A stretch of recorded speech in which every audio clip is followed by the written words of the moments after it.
John Adams' Letters from the Front podcast for August 1917. This podcast looks at life in World War I through the letters of John Adams, who was 23 when he joined up in September 1914. He served with the 9th Service Battalion Royal Irish Fusiliers and was involved in many significant events on the Western Front, particularly Passchendaele. These are his words, read by his grandchildren and narrated by his great-grandchildren.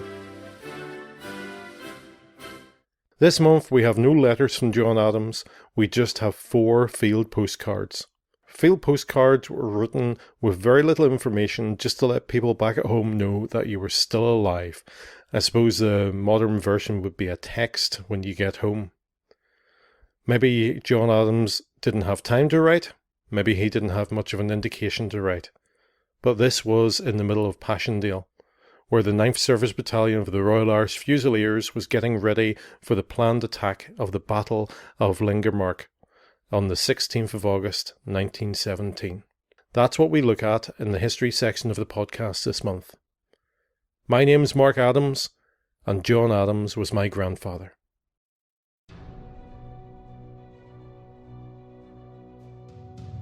The days before the Battle of Langemarck saw the heaviest deluges of rain, around 3.5 inches, and this would make things very difficult. The ground to be covered by the 9th Royal Irish Fusiliers was as bad as anywhere in the front. It was very muddy and torn up by shell fire, which made some areas deep in quagmire. The 36th Ulster Division was fighting with the 16th Irish Division on its right and the 40th South Midland Division on its left. The night before the attack, the Germans sustained a barrage across the front. Wounded men were moved back through the deep mud with 6 to 8 men carrying each stretcher. The shelling meant a lack of sleep, and the men were poorly rested before the battle. At 4:45 a.m. on Tuesday the 16th of August, the leading men left the safety of their trenches.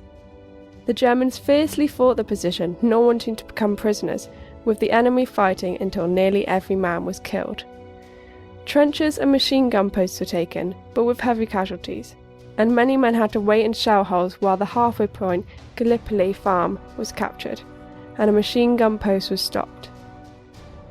The casualty rate was heavy, while the advance towards Gallipoli Farm was slowed by a double row of barbed wire.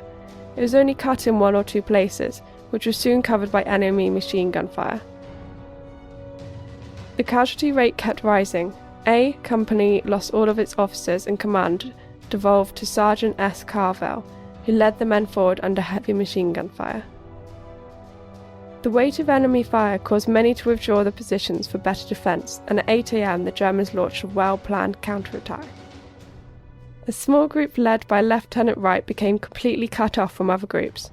They held out for 2 hours in the hope that the land would be retaken, but had to surrender after ammunition ran out.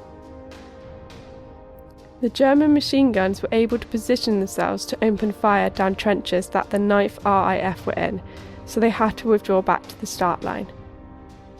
It was clear a second attempt would fail as well. The casualty rate was now apparent, with the majority of officers killed or wounded. Search parties would go out in the most difficult circumstances, under heavy fire, to find wounded men in the water-filled shell holes and trenches. Many were badly wounded and owed their chances of survival to the courage of those who worked through the night in the mud and under the constant shell and machine gun fire. The mud made the stretcher bearers' job treacherous as they moved slowly in the quagmire. The 9th Royal Irish Fusiliers' casualty total was the highest in the 108th Brigade. From a trench strength of about 700 men, those killed or wounded in the battle were around 456. It was for their actions in this battle that 13 men of the 9th Royal Irish Fusiliers were awarded the Military Medal. This medal was for British Army men below commissioned rank for bravery in battle on land. One of these men was John Adams. Friday, 3rd of August 1917. Field postcard. I am quite well. I have received your letter. Letter follows at first opportunity. Saturday, 11th of August 1917. Field postcard. I am quite well. I have received your letter. Letter follows at first opportunity. Sunday, 19th of August 1917. Field postcard. I am quite well. I have received your letter. Letter follows at first opportunity. Friday 31st of August 1917. Field postcard. I am quite well. I have received your letter. Letter follows at first opportunity. While these 4 short field postcards may not seem to give a lot of information, their timing within the month can tell us a lot about what was happening.